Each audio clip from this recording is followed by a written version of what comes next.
Ah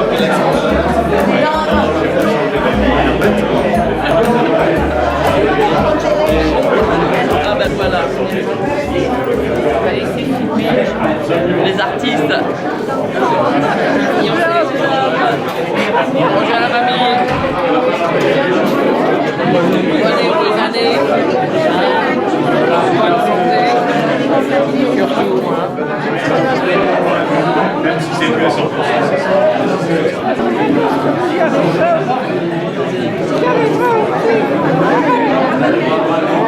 J'espère, mais je ne fais pas ce pari sur l'avenir.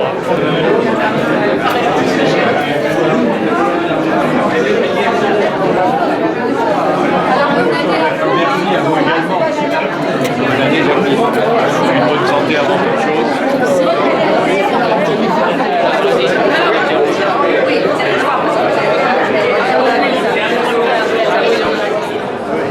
Eh bien, je vous propose de vous resserrer un peu, ce qui me permettra de débuter mon propos et de libérer ceux qui ont quelques impératifs consécutifs à cette cérémonie. Alors on fait ça à l'ancienne, pour ceux qui étaient sans toi dans les années de vœux 2000 et quelque chose, vous retrouverez le même confort, debout devant la scène, avec un maire qui d'habitude parle aux alentours d'une heure, donc ça vous laisse un peu présager de ce qui va vous attendre, pardon. D'autant que pour ceux qui en ont envie et qui ont surtout envie de boire un coup à la fin, il y a un petit spectacle après mon propos qui vous occupera un moment de façon, j'espère, assez amusante. Donc je veux d'abord commencer par vous souhaiter à tous la bienvenue ici, en particulier à nos fidèles, si j'ose ainsi dire. Je pense à nos deux sénateurs, je pense à notre député, puisqu'on a toujours eu un député fidèle. Pas toujours le même, c'est vrai, mais on a toujours eu un député fidèle. J'en ai connu 3 au cours de ces mandats, et tous nous ont fait l'honneur de participer. Je salue les représentants du conseil départemental, du conseil régional. Départemental, oui, je ne me suis pas trompé, parce que vieux réflexe. Je salue également les maires des communes voisines, avec lesquelles nous nous connaissons depuis longtemps, ainsi que leur conseil municipal ou leurs conseillers municipaux qui sont présents. Alors, petite particularité, pour tout le monde d'ailleurs, cette année, nous sommes à une fin de mandat. Nous sommes aussi à une fin de décade, par ailleurs, ou plutôt au début d'une nouvelle. Et puis, pour ma part, nous en sommes à la 19e et dernière cérémonie de vœux que j'aurai l'honneur de vous présenter. Ce sont des éléments qui comptent beaucoup pour moi, comme pour le conseil municipal, même si notre opposition n'est pas là-dessus, elle fait aussi partie du conseil municipal et elle est dans la salle. Alors, de quoi vais-je vous parler? Pas de grand-chose, puisqu'il paraît qu'on n'a pas le droit, mais je remarque qu'il n'y a pas de représentant de la préfecture, donc... Alors, je sais bien qu'il y a des représentants, des candidats potentiels, pas forcément connus, mais potentiels, qui pourraient plaider dans un sens ou dans un autre, mais néanmoins, nonobstant, comme on dit en vieux français, je vais vous dire ce que j'ai envie de vous dire. Je vais le faire en 2 temps, sachant que je vais quand même délibérément snobber un élément. D'habitude, je fais un petit tour des événements de l'année qui vient de s'écouler, l'année 2019. Bah écoutez, j'ai pas gardé un souvenir inoubliable de l'année 2019, donc je vais pas m'amuser à la dépecer, à la détailler, à la commenter. Pour moi, elle a trop montré les difficultés de communication que nous éprouvons entre Français dans notre territoire, et je trouve ça déplorable, quelles qu'en soient les raisons, même fort justifiées, et a fortiori quand elles ne le sont pas. Donc moi, j'ai retenu qu'un truc de 2019, je ne suis pas le seul à l'avoir retenu, je ne sais pas ce qu'il en est pour vous. Pour moi, ce qui m'a touché, je dis bien touché, c'est l'incendie de Notre-Dame. C'est l'incendie de Notre-Dame parce que Notre-Dame, c'est un coup au cœur, ça fait partie de la culture de tout le monde, et de la mienne en particulier, petit parisien dans ma jeunesse. C'est un monument que je connaissais bien et qui comptait beaucoup. Mais c'est aussi parce que l'incendie de Notre-Dame a été à peu près le seul moment dans l'année où on a retrouvé un esprit de nation, une fusion des Français autour de ce problème. Et c'est comme ça que je voudrais tous les jours voir notre pays. Malheureusement, ce n'est pas le cas. J'espère que la sagesse viendra un jour, mais j'ai plutôt le sentiment que ça va dans l'autre sens. Donc je ne retiendrai que l'incendie de Notre-Dame. Pour notre commune, je ne dois pas trop vous dire de choses, mais ce n'est pas parce que c'est une dernière année de mandat qu'on ne fait rien. On continue à travailler jusqu'à la fin d'un mandat. Par conséquent, cette année, nous avons commis un certain nombre de réalisations.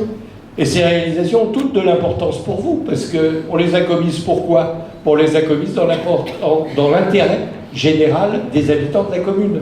C'est-à-dire, c'est pour vous tous ce que nous faisons année après année. Alors, qu'a-t-on fait de particulier cette année qui mérite d'être cité? Je pense que le plus important, vous le remarquez tous les jours en passant, du moins pour ceux qui circulent dans la commune, c'est la restructuration de l'ancien bâtiment de la Poste. Bâtiment qui nous a créé beaucoup de soucis puisqu'il avait été abandonné par son propriétaire dans sa fonction initiale, puisque a priori personne ne se décidait à l'acheter pour en faire véritablement quelque chose. On s'est dit on peut peut-être nous en faire quelque chose d'utile. Et on a donc acheté ce bâtiment, restructuré et réaménagé pour en faire 2 pôles municipaux extrêmement importants. L'un des pôles, c'est un pôle citoyen, c'est ce qu'on appelle le guichet unique, c'est-à-dire un endroit où vous tous, pour effectuer vos démarches municipales, irez vous adresser et où on essaiera de vous donner une réponse à toutes vos questions sur tous les sujets propres à la municipalité, de l'état civil à l'école, en passant par le sport, les associations, les anciens, les jeunes,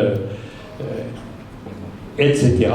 Et auquel on ajoutera quelques fonctions plus novatrices, comme en particulier un guichet numérique, où vous trouverez une assistance à l'utilisation du numérique pour les démarches officielles, et où on ajoutera peut-être, dans le courant de l'année, enfin, où seront ajoutées peut-être plus tard, dans l'esprit du gouvernement, des maisons France Service, qui permettront d'amener vers les habitants un peu plus de proximité. C'est une chose qui a résulté du grand débat de début d'année, un peu plus de proximité de la part d'un certain nombre de services de l'État, je pense à Pôle emploi, à la Caisse d'assurance maladie, etc. Sachant que nous avons déjà la Poste, puisque vous savez, puisque la Poste a renoncé à certaines de ses fonctions, ce sont des agences postales municipales qui assurent aujourd'hui ces fonctions à plein. Ça, c'est une des réalisations. La deuxième réalisation dans le même bâtiment, c'est d'installer un poste de police pluricommunal que nous avons construit, que nous avons imaginé au départ au niveau de notre ancienne communauté de communes, du plateau Briard, et que finalement, pour des raisons diverses et variées, et diversement explicitées, n'ont pas totalement adopté la formule qui était celle que nous imaginions, que j'imaginais moi personnellement, en tout état de cause, au début, celle d'une coopération entre 4 communes. On démarre par une coopération entre 2 communes. Jean-Claude Schoetter, merci de ton adhésion au projet. Je remercie un petit peu aussi Georges, qui a dit oui, mais il faut que j'ai un petit peu plus de sous pour pouvoir adhérer. Alors toujours est-il que nous avons monté le projet, et nous avons monté le projet de façon ouverte. C'est-à-dire que, je vais être franc, je dis ça à mes amis marolais, je dis ça aussi que si les 3 autres communes avec lesquelles on a travaillé souhaitent s'insérer dans le système, ce sera toujours possible à nos successeurs de voir ça et d'en décider. Alors qu'est-ce qu'on a fait d'autre? On a commencé à rénover notre terrain de foot. Alors certains diront, il n'y avait pas besoin de faire ça. Je l'ai déjà entendu. Si, il y avait besoin de faire ça. Parce que tous nos voisins l'ayant fait, les gamins de notre club de foot fichaient le camp. Vers chez toi, Marcel, vers chez toi, Bernard, un petit peu partout. Et qu'est-ce qui restait? Il restait notre terrain en schiste. Alors malheureusement, la météo s'en est mêlée et on n'a pas pu terminer ces travaux, mais malgré tout, c'est en bonne voie de réalisation. Ce qu'on fait avec d'autres, il y a d'autres choses. Vous savez qu'il y avait, il y a combien maintenant? Ça fait un peu plus de 15 ans, nous avons monté un syndicat de la petite enfance avec nos voisins marolais. Ce syndicat existe toujours. On l'a enrichi cette année. On l'a enrichi d'un relais d'assistante maternelle, qui est en fait un service supplémentaire permettant d'aider les parents et d'aider les assistantes maternelles qui ne font pas partie du syndicat lui-même, d'avoir des réponses à leurs problèmes de garde d'enfants. Qu'est-ce qu'on a fait d'autre pour que je n'oublie trop rien? J'en oublierai forcément. On a assisté à l'éclosion d'un magasin Lidl, très rapidement, Alors, vous aimez ou vous n'aimez pas Lidl, il paraît que c'est la meilleure chaîne de, je sais pas trop quoi, de supermarché de l'année. Je suis pas payé pour la publicité, je précise. Donc on a un magasin de Lidl qui en fait est une réponse à notre problème commercial que tout le monde soulève comme une difficulté de notre village, et qui est une difficulté réelle, qu'on ne sait pas bien résoudre par des commerces de bouche individuels, et qu'on a au moins partiellement résolu par une grande surface. On a aussi travaillé à votre confort et votre sécurité de circulation, avec d'une part le département qui a réalisé quelques aménagements sur les routes départementales. Il avait commencé en 2018 par le plus important qui est le rétrécissement de la rue de la Libération.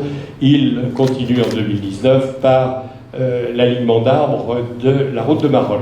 Mais on a surtout, avec GPSEA, réalisé d'autres aménagements dans le cadre d'un plan vélo en particulier et d'un plan de rénovation des voiries intercommunales à travers la rue de la Fontaine et puis à travers ce qui vous paraît sans doute le plus spectaculaire, la route de Lésigny, pour laquelle je m'empresse de dire, Marcel, que nous attendons, comme dans toute chose, la suite et la fin. Merci. Bon, on n'a pas tout à fait que ça quand même. On a aussi rénové des installations, on a rénové le tennis, on a rénové la restauration scolaire, on a rénové l'éclairage public. C'est peut-être pas la peine que j'en raconte davantage, si vous circulez suffisamment dans ce centre-ville, vous vous en rendrez compte par vous-même. Alors j'ajouterai simplement que nous avons fait ça dans un cadre financier tout à fait sain, c'est-à-dire équilibré, sans avoir à toucher aux impôts, en ayant un niveau de dette qui est qu'on retrouve au niveau de celui qu'il était en 2002, donc avec des finances saines. Mais ça met l'occasion, en parlant de finances saines, non pas, monsieur le député, je ne reparlerai pas de la taxe d'habitation, c'est promis. Ni de la dotation générale de fonctionnement. Non, je veux terminer mon cycle en montée avec toutes les autorités. Je terminerai donc cet aspect financier sur des remerciements, et des remerciements multiples. Je dirais ceux-là sont peut-être un peu a posteriori, mais en particulier vis-à-vis de nos sénateurs et de nos députés, qui nous avaient toujours gratifié d'une part de leur dotation parlementaire du temps où celle-ci existait. Elle n'existe plus. Merci. Si jamais ça se reproduisait, et pour mes successeurs, n'hésitez pas à recommencer. Mais indépendamment de ça, je dois remercier l'État. Ça vous surprendra peut-être, c'est pas habituel dans mes propos, mais je dois remercier l'État qui, quand même, avec le soutien de notre député, a fortement augmenté notre dotation de développement des territoires, notre dotation d'équipement, des territoires ruraux, au point de nous permettre de l'utiliser, bien sûr, dans la réalisation des travaux de la Poste, mais aussi, pour une grosse part, dans la réalisation de l'évolution du terrain de foot. Et puis, il n'y a pas que l'État. Nous a beaucoup aidé GPSEA, mon cher président, où, à travers la dotation de solidarité des petites communes, et à un niveau que j'ose pas avouer pour ne pas rendre mes confrères jaloux, mais que connaît bien Jean-Claude, cette dotation de solidarité nous a bien aidés dans la mise en place de la police intercommunale. De la même raison qu'elle en a sans doute aidé d'autres. Ne croyez pas quand même que nous soyons égoïstes au point d'oublier nos voisins. Mais merci au territoire. C'est là où on voit qu'ensemble, on est quand même plus fort pour faire des choses. Parce que je vous ai dit que le territoire avait financé aussi des voiries, mais il a financé en grande partie les investissements et l'équipement de la police intercommunale. Il faut que je remercie aussi la région. Parce que la région, j'ai dans mon bureau un chèque. Alors je ne sais pas comment faire pour l'encaisser par contre.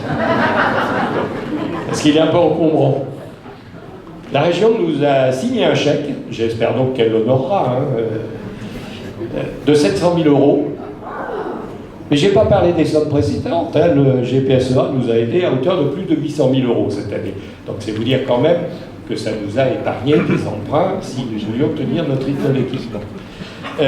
Donc la région nous a honoré d'un chèque en vue de financer un contrat régional qui démarre en 2020, qui a été signé en 2019 et qui, à son programme, comporte 2 actions. anciennes, en m'en entendant parler, ça ne vous surprendra pas, j'en ai déjà parlé, c'est d'une part la réalisation de salles associatives. J'entends trop les associations dire on veut créer des activités, on veut développer, on veut faire ceci, et puis nous leur répondre et eux leur aller à ce sujet, il n'y a pas de locaux, il n'y a pas de locaux, il n'y a pas de locaux, alors on va faire des salles. J'imagine que ça ne plaira pas forcément à tout le monde, mais on va faire des salles quand même, et ça sera utile de ce point de vue-là. Elles seront localisées aux 4 saules, et elles seront construites sous une forme modulaire, ce qui permettra de réguler leur surface au fil des ans si nécessaire. Et puis le deuxième chapitre du contrat régional, ça, c'est l'entretien des monuments historiques, même si ce n'est pas un monument historique classé, il faut qu'on refasse la toiture de notre église, et c'est à ça qu'on va se consacrer. Puis dans ce qu'on a fait, je vais peut-être ajouter un mot, histoire que quand même une dernière fois je vous asticote un peu, ou j'asticote un peu certains de nos habitants.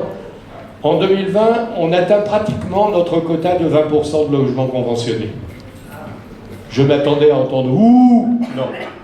On l'atteint parce que la loi du début des années 2000 nous avait fixé cet objectif. Nous avions construit tout un programme sur une période vingtenale qui permettait d'atteindre à peu près le niveau. Nous l'atteignons, et j'ajoute que nous l'atteignons, ce qui va peut-être vous surprendre, sans que notre population elle-même ait énormément évolué. Nous sommes toujours en train d'osciller entre 3750 et 3800 habitants aux divers recensements ou mises à jour annuelles. Donc on a accueilli au total, en comptant ce qui existait auparavant, pratiquement 300 logements conventionnés dans la commune, mais nous détenons toujours le deuxième rang de la ville la moins peuplée du Val-de-Marne après nos amis Pérignon. Voilà, donc je voulais vous rassurer sur ce plan-là. Et puis pour la suite, vous me permettrez de ne rien vous en dire, même si je vous dirais qu'on a quand même préparé et qu'on proposera au conseil municipal un budget primitif 2020, budget primitif 2020 qui est destiné, et j'insiste là-dessus, à acter les engagements antérieurs à 2020. Alors libre à mes successeurs de tirer un grand trait dessus s'ils le veulent, mais il faudra le dire à ce moment-là dans la campagne municipale, puisque le budget sera voté avant. Et quand je dis campagne municipale, je me dis il faut que je m'arrête. Je vous dis simplement que j'arrête, c'est vrai, mais je reste Santenois avant tout. Je reste Santenois, et par conséquent, je vais m'intéresser d'aussi près que chacun d'entre vous, finalement, à ces élections municipales qui nous arrivent.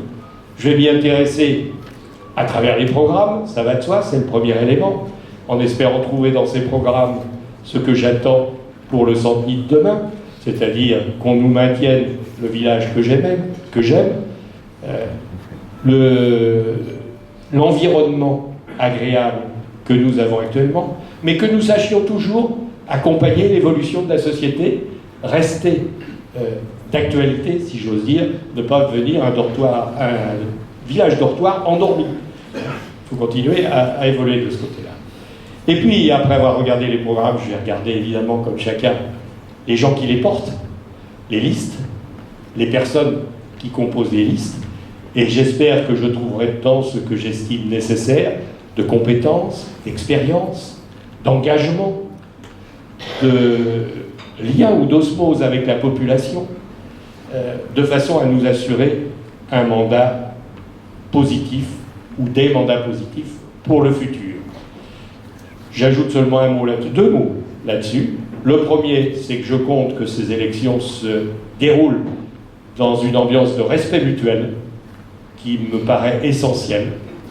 Je vous disais tout à l'heure que l'ambiance nationale de début et de fin d'année ne plaît pas beaucoup à cause des dissensions qui apparaissent trop ouvertement. J'espère qu'on saura, au niveau des campagnes municipales, valoriser ces arguments sans entrer dans la négation ou dans la dissension. Et puis le deuxième point, comme vous ferez tous, comme moi, que vous regarderez les programmes, que vous écouterez, que vous irez aux réunions, eh bien, allez surtout voter après. Réfléchissez, utilisez votre bon sens, votre connaissance du village, faites votre choix et allez voter. Ne restez pas à la maison parce que les candidats ne vous plaisent pas. Parce que qui vous plaise ou vous plaise pas, il y en a forcément un qui sera élu. Donc vous avez quand même intérêt à ce que ce soit pour vous celui qui vous convient. Voilà, je n'en dirai pas plus sur la vie de Santeny en 2019 et surtout en 2020. Et pour le deuxième temps, si vous voulez, de mon propos, j'ai des amis devant, donc je vais me livrer à quelques confidences. Le milieu est là pour ça. Confidences sur les 19 années que je viens de vivre à la mairie, pardon. Ouais, ça a l'air sus. Je ne sais pas s'il est révélateur, mais je pense qu'il doit l'être un petit peu. J'ai effectivement passé 19 ans à la mairie. En l'an 2000, je venais d'arrêter de bosser dans les conditions où on arrêtait de bosser à l'époque, c'est-à-dire toujours un peu précipitamment. Mais j'avais le sentiment, après plus de 30 ans passés à la compagnie Air France et terminé en tant que dirigeant responsable de la maintenance des flottes, j'avais le sentiment d'avoir réussi ma vie professionnelle. Je n'attendais pas véritablement autre chose en la matière. Mais très peu après, oulala, que la retraite fait peur. Je ne comprends pas d'ailleurs qu'il y ait autant de gens qui râlent pour la retraite en ce moment. Mais bon, ça c'est un point de vue hyper personnel. Donc Madame le maire m'a demandé de rejoindre la liste sortante. J'ai rejoint la liste sortante, puis il se trouve que c'est moi qui ai été élu. Et j'ai donc commencé à prendre mes fonctions. Ça a été 3 mandats, 19 ans, pour moi extraordinaire, essentiel dans ma vie, à mon avis. Ma femme dira peut-être pas la même chose, mais pour moi, elles ont été vitales.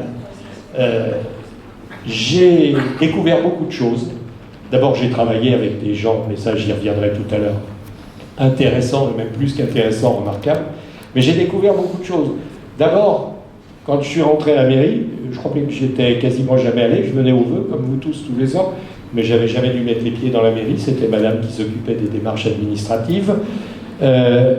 J'ai découvert les premiers temps que Santeny, c'était pas que le domaine. Moi, j'ai toujours vécu dans le domaine pendant ces années. Puis je circulais pas beaucoup dans Santeny.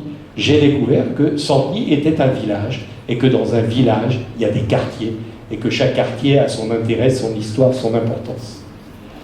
Après ça, mais ça venait directement après, j'ai découvert que Santeny avait des habitants, ça je le savais tout à fait, mais ces habitants, j'ai découvert leurs origines, j'ai découvert leur métier, j'ai découvert leur culture, j'ai découvert leurs attentes, et elles sont différentes d'un quartier à un autre, d'un site à un autre, d'une situation sociale à une autre. C'est quelque chose d'extrêmement important à retenir. Qu'est-ce que j'ai découvert d'autre? J'ai découvert ensuite nos voisins. Il y avait des communes à côté qui faisaient la même chose que nous, pas forcément tout à fait de la même façon, comme c'est l'époque où on a dû construire les premières intercos. J'ai découvert ce qu'ils faisaient, nous nous sommes découverts mutuellement, et je trouvais qu'il y avait des choses intéressantes à apprendre chez chacun. On n'a probablement pas assez à ce stade-là développé l'interco très pratique. Mais c'est vrai aussi que 26 000, on était un peu petits, au total. Ça m'a quand même appris des choses. En même temps que nos voisins, j'ai découvert, je le dis parce que j'en vois un directeur sous mes yeux, les syndicats qui sont aussi un regroupement d'une nature différente, mais qui travaillent pour le bénéfice de tous. Ça, c'est l'illustration du fait qu'on est beaucoup plus fort ensemble, et que comme on est obligé de travailler ensemble, et ça s'est révélé à nouveau extrêmement vrai, extrêmement fructueux quand s'est créé le territoire GPSEA, quand on est obligé à cela, on améliore fortement ses comportements, ses attitudes et ses décisions. Donc j'ai découvert ça. Alors j'ai découvert autre chose aussi, j'ai découvert la fonction publique, à travers son statut et ses agents. Là, je vais vous dire sèchement 2 choses. Le statut, il ne m'emballe pas du tout. Il ne m'a jamais emballé et il ne m'emballe toujours pas. J'espère donc qu'on va le changer rapidement. Mais ça, c'est d'autres que moi que ça regarde. Par contre, les agents, j'ai souvent entendu autour de moi, ouais, il va faire fonctionnaire, vous pensez, histoire d'être peinard. Pas du tout. C'est pas du tout ça. Les fonctionnaires, ils travaillent autant que les autres. Ils travaillent avec un statut différent, ça, on laisse ça de côté. Mais ils ont une tâche, ils ont un métier, ils ont un emploi, et ils l'exercent avec beaucoup de conscience, beaucoup de talent, et d'autant plus qu'ils ont, je parle de tous ceux que je connais, ils ont en particulier une conscience très nette de travailler pour le bien public. Et c'est là peut-être la dernière chose que j'ai découverte au long de ces années, j'ai découvert la notion d'intérêt général. L'intérêt général, c'est ce qui guide la démarche publique. C'est ce qui devrait la guider pour tout le monde. l'administration publique, quelle qu'elle soit, les collectivités, les syndicats, l'État ou autres, travaille pour l'ensemble de la population. Et l'ensemble de la population, chaque individu de la population, mérite l'attention de ces collectivités. Mais aucun ne le mérite de façon exclusive. Entendons-nous bien? On travaille pour le collectif, le général, pas pour l'individuel. Ceci peut peut-être, dans certains cas, surprendre quelques-uns d'entre vous. Ayant dit ça, si, je peux peut-être ajouter une chose. Nous avons exercé 3 mandats. Tout au long de ces mandats se sont succédées diverses équipes. Et le dernier mandat, nous avions une opposition. Ce qui, finalement, est une chose relativement naturelle. Ça arrive à d'autres. N'est-ce pas, mes chers collègues? N'est-ce pas, mon cher président? Ça arrive à d'autres. Par contre, je m'étais interrogé en 2001, je m'étais dit, si on n'est pas élu, on va être dans l'opposition. Comment on va faire? J'en avais beaucoup parlé avec mon premier adjoint de l'époque, qui était Pierre Landel, certains d'entre vous se rappellent de lui. Alors on se disait, je sais pas, on va les emmerder, hein, peut-être. Je ne conçois pas finalement, après avoir vécu cette situation maintenant au 3e mandat, je pense que le rôle d'une opposition, ou du moins tel que je l'imagine, c'est celui d'être une force de contre-proposition. C'est-à-dire une force qui apporte, pas que des critiques et des négations, mais qui apporte aussi des idées qui incitent à des évolutions. Alors, cette année, il est évident, je pense que nous aurons à nouveau un partage du conseil municipal. Je souhaite que dans le sein de ce partage, et quelle que soit l'équipe gagnante ou l'équipe opposante, il y ait ce respect mutuel et cet esprit qui règne. Vous ayant dit ça, je vous en ai dit beaucoup, et je pense que ça suffit un petit peu de tout. Si, je vais peut-être vous dire encore autre chose, je vous ai dit qu'en 2000, la retraite me faisait peur. Pour être franc, elle me fait peur encore maintenant. Ça ne s'est pas amélioré, ça ne s'est pas guéri en 19 ans. Parce que 19 ans, ça vous paraît peut-être rien, mais 19 ans, pour moi, c'est le quart de mon existence. 25%. Vous vous rendez compte, 25%, c'est pas rien. C'est presque autant que ce que j'ai consacré à ma vie professionnelle. Alors, j'ai encore peur de la retraite. Prenez soin de moi, s'il vous plaît.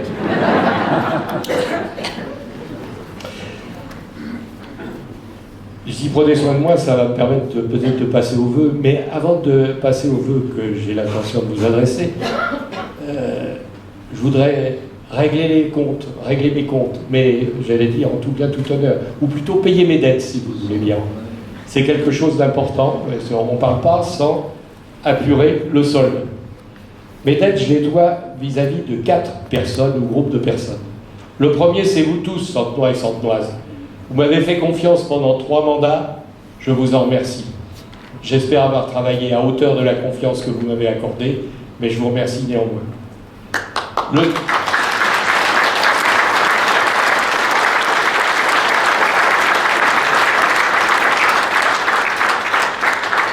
Le deuxième de ces groupes, une partie est derrière moi, une autre partie est dans la salle. Il y a des élus multiples qui ont accompagné ces 3 mandats, qui se sont retrouvés peut-être pour certains dans l'opposition un jour ou l'autre. Peu importe. Tous les élus, ou la plupart des élus avec lesquels j'ai travaillé, ont fait leur travail dans l'esprit que j'évoquais tout à l'heure, c'est-à-dire l'esprit de l'intérêt collectif, l'esprit de dévouement. Ils ont fait preuve d'imagination, ils ont fait preuve de dévouement, ils ont fait preuve de travail. Je veux remercier tous ces élus, quelle que soit l'étiquette avec laquelle ils ont été élus. Ça, c'est le deuxième point. Le troisième point, il est encore plus important peut-être. J'ai travaillé avec des équipes municipales d'élus, mais j'ai aussi travaillé avec une équipe municipale de fonctionnaires.